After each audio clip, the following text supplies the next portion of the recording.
Last के 20 से 25 दिन की स्ट्रैटेजी ढूंढ रहे हैं, सोच रहे हैं कि कैसे पढ़ाई की जाए, डरे हुए हैं कि उनके प्री बोर्ड्स अच्छे नहीं हुए हैं। ये ट्रैकर मैं हमेशा यूज करती हूँ जब भी मैं कोई एग्जाम देती हूँ या उसके लिए प्रिपेयर करती हूँ। इतनी मेहनत करनी पड़ेगी कि तुम लोग भी खुद को ना पहचान पाओ कि भाई इतनी ट्रांसफॉर्मेशन हमारे अंदर कैसे आई है। ये टाइम वो नहीं है जिस टाइम पे खाना खाना है, मोस्ट इम्पोर्टेंट टाइम होता है आपके पूरे दिन का। इस टाइम पे आपका ब्रेन सबसे ज्यादा एक्टिव होता है और रिवीजन किसी भी एग्जाम के लिए most important and crucial part होता है। क्यों लगाना है सैंपल पेपर, क्यों जरूरी होता है sample paper? Answer writing, answer कैसे लिखना है, ये मोस्ट इम्पोर्टेंट है। प्री बोर्ड्स हो गए हैं, लेकिन बहुत सारे बच्चे जो है वो कंफ्यूज्ड है या डरे हुए हैं क्योंकि प्री बोर्ड्स उतने अच्छे नहीं हुए हैं और वो ये सोच रहे हैं कि अब फेब में जब हमारे बोर्ड एग्जाम्स होंगे तो वहां हम कैसे परफॉर्म करेंगे। लास्ट के 20 से 25 दिन की स्ट्रैटेजी ढूंढ रहे हैं, सोच रहे हैं कि कैसे पढ़ाई की जाए जिससे वो बोर्ड एग्जाम में अच्छा स्कोर कर पाए। कुछ बच्चों के प्री बोर्ड एग्जाम्स बहुत अच्छे हुए हैं, राइट बेटा। आज जो मैं स्ट्रैटेजी लेकर आई हूं, ये स्ट्रैटेजी उन बच्चों के लिए भी इंपॉर्टेंट है जिनके प्री बोर्ड एग्जाम्स बहुत अच्छे हुए हैं। ऐसा क्यों? क्योंकि लास्ट के 20 डेज तुम्हारी गेम चेंज कर सकते हैं। अगर तुम ओवर कॉन्फिडेंट हो, तुम्हें लगता है कि तुम्हें सब आता है, तो बच्चों मेरी बात पे गौर करना, ये तुम्हारे नंबर कम करेगा। और जो बच्चे इस बात के लिए डरे हुए हैं कि उनके प्री बोर्ड्स अच्छे नहीं हुए हैं और वो बोर्ड एग्जाम में कैसा परफॉर्म करेंगे, ये तुम्हारे लिए बहुत बहुत इंपॉर्टेंट है। अगले 5 मिनट मेरी बात बहुत ध्यान से सुनना। प्यारे बच्चों, मेरा नाम है रूपाली और मैं आपको पढ़ाती हूँ केमिस्ट्री।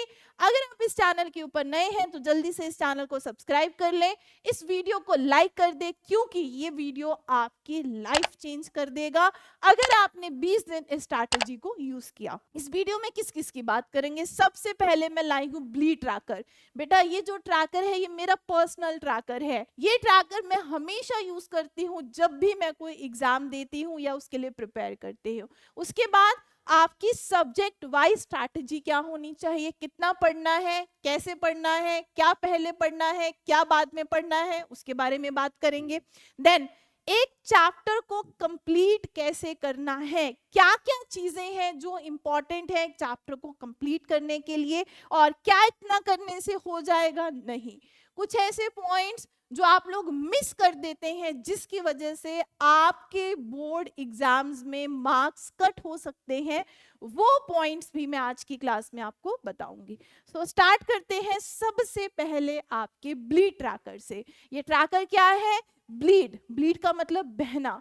बेटा आपको इस टाइम पे अपना पसीना बहाना पड़ेगा, इतनी मेहनत करनी पड़ेगी कि तुम लोग भी खुद को ना पहचान पाओ कि भाई इतनी ट्रांसफॉर्मेशन हमारे अंदर कैसे आई है।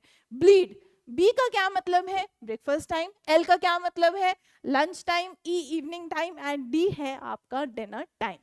अब ये टाइम वो नहीं है जिस टाइम पे खाना खाना है, नहीं, ये तुम्हारी पढ़ाई के लिए मोस्ट इंपॉर्टेंट आवर्स है।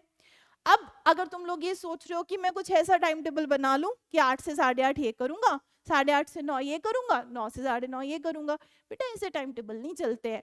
ये टाइम टेबल तुम्हारा 2 दिन में फेल हो जाएगा, मैं गारंटी देती हूँ। तुम्हें चाहिए स्लॉट सिस्टम। तुम्हें एक एक सब्जेक्ट को 2 से 3 घंटे देने पड़ेंगे डेली और क्वांटिटी में, तभी तुम्हारा सिलेबस कंप्लीट होगा और अच्छी तैयारी कर पाओगे। देखो सबसे पहला जो स्लॉट है वो तुम्हारा 8 से 11 का होना चाहिए सुबह का, और तुम्हें सुबह उठना चाहिए 6:30 या 7 बजे। डन।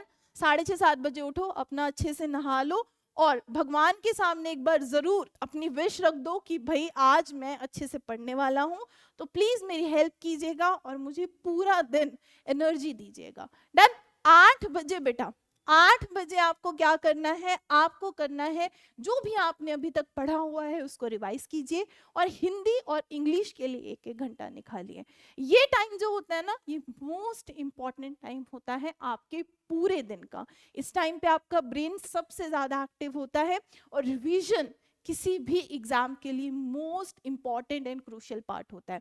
अगर आपने रिवीजन मिस किया तो क्या होगा? जो आप पढ़ रहे हो ना वो भूलते जाओगे, वो आप डेली डेली भूलते जाओगे और होगा क्या, जिस दिन आप लास्ट चैप्टर पे पहुंचोगे, फर्स्ट या सेकंड चैप्टर आपके दिमाग से वाइप आउट हो जाएगा।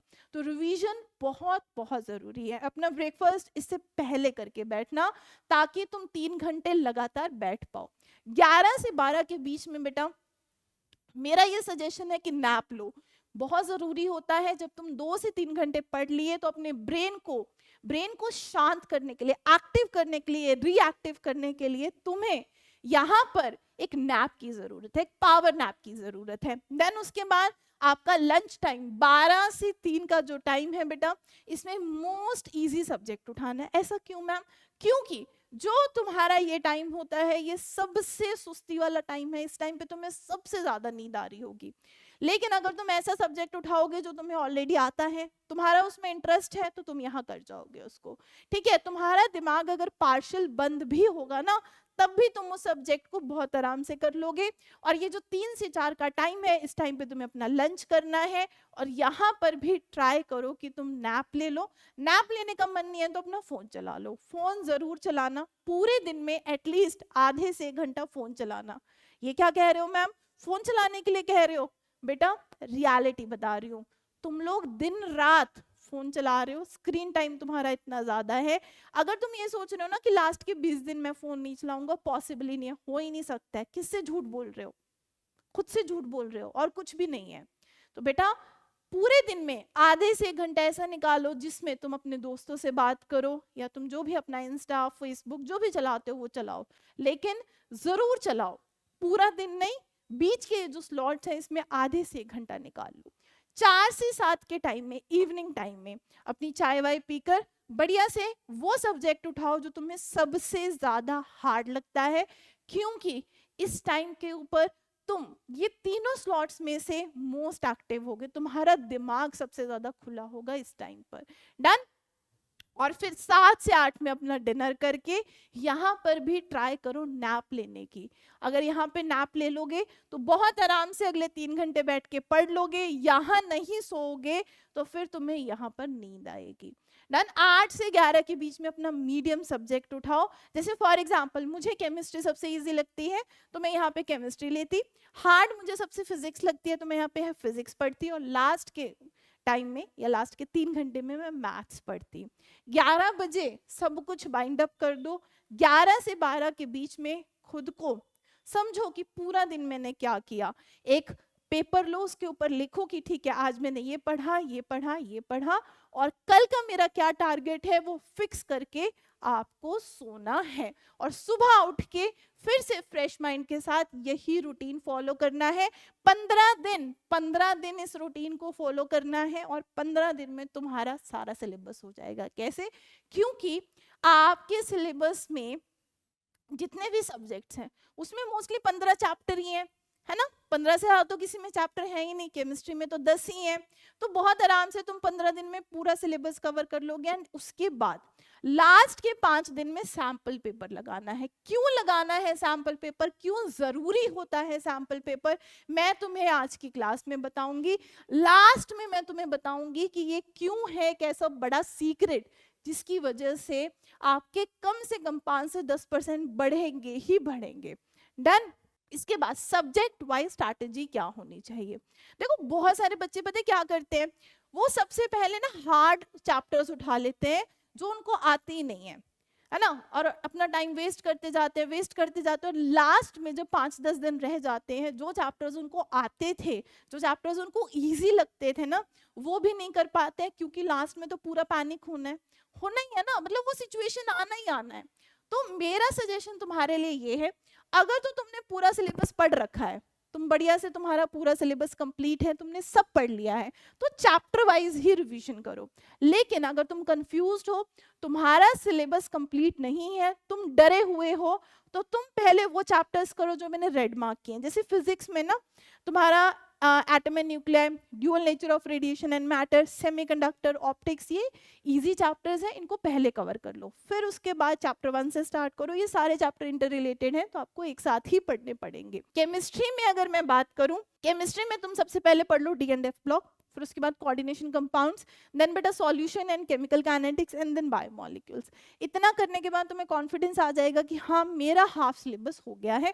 उसके बाद तुम पढ़ो तुम्हारी ऑर्गेनिक, ये सारे चैप्टर्स इंटर रिलेटेड है। अगर हैलोएल्कीन एंड हैलोजेन्स अच्छे से कर लिया ना, फिर उसके बाद तुम ये 3 चैप्टर्स आराम से कर लोगे। एंड देन लास्ट में इलेक्ट्रोकेमिस्ट्री पढ़ना है।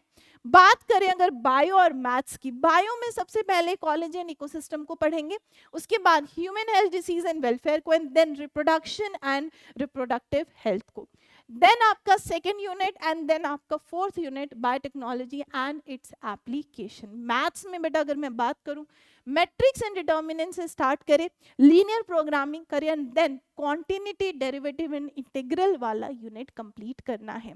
मैम ये तो इजी नहीं है, आई नो इजी नहीं है, लेकिन 44 मार्क्स, समझ रहे हो, आधे नंबर इस यूनिट से आने वाले हैं, तो ये most important most crucial unit है। उसके बाद तुम अपना प्रोबेबिलिटी पढ़ लो, वेक्टर अलजेब्रा और 3D पढ़ो, लास्ट में तुम रिलेशन एंड फंक्शन वाला चैप्टर जो है वो करो, एंड लास्ट में इनवर्स ट्रिग्नोमेट्रिक फंक्शन। डन। किसी भी चैप्टर को कंप्लीट कैसे करना है, सबसे पहले उसका वन शॉट देखो। अगर तुम्हारा सिलेबस अच्छे से हो गया है, फिर भी एक बार वन शॉट जरूर देखो। क्यों? क्योंकि हो सकता है कि तुम कुछ टॉपिक्स भूल रहे हो, तुम्हारे दिमाग में वो टॉपिक्स है ही नहीं, लेकिन वन शॉट में वो टॉपिक्स रिकॉल होंगे। ठीक है, 2x स्पीड करके देख लो, अगर तुम्हें लग रहा है कि हाँ मुझे आता है, 2x स्पीड करके एक बार आंखों के सामने से निकाल दो उसको। टॉपिक वाइज क्वेश्चन प्रैक्टिस, बहुत बच्चे क्या गलती करते हैं, पूरा चैप्टर करने के बाद क्वेश्चन प्रैक्टिस करते हैं, नहीं, टॉपिक वाइज क्वेश्चन प्रैक्टिस, और जो PYQs है वो चैप्टर वाइज करो, वो ज्यादा अच्छा रहेगा। अगर चैप्टर वाइज करोगे तो वो भी तुम्हारी एक सॉर्ट ऑफ रिवीजन हो जाएगी। तो क्वेश्चन प्रैक्टिस टॉपिक वाइज, लेकिन जो PYQs हैं वो आपको चैप्टर वाइज करने हैं। क्या इतने में हो जाएगा? नहीं। Most important part answer writing, answer कैसे लिखना है, ये मोस्ट इंपॉर्टेंट है। फिजिक्स और मैथ्स की अगर मैं बात करूं, इसमें आपको स्टेप बाय स्टेप लिखना है। कैसे?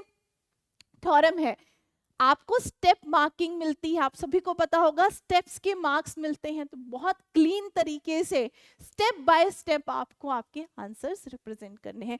केमिस्ट्री और बायो में पॉइंट्स जितने हो सकते हैं उतना पॉइंट्स बनाकर रिप्रेजेंट करें क्वेश्चन को, और हिंदी एंड इंग्लिश में छोटे छोटे पैराग्राफ्स बनाएं, इससे रिप्रेजेंटेशन बहुत प्यारा आएगा और बहुत अच्छे नंबर मिलने के चांस है। लास्ट में sample paper are most important. क्यों?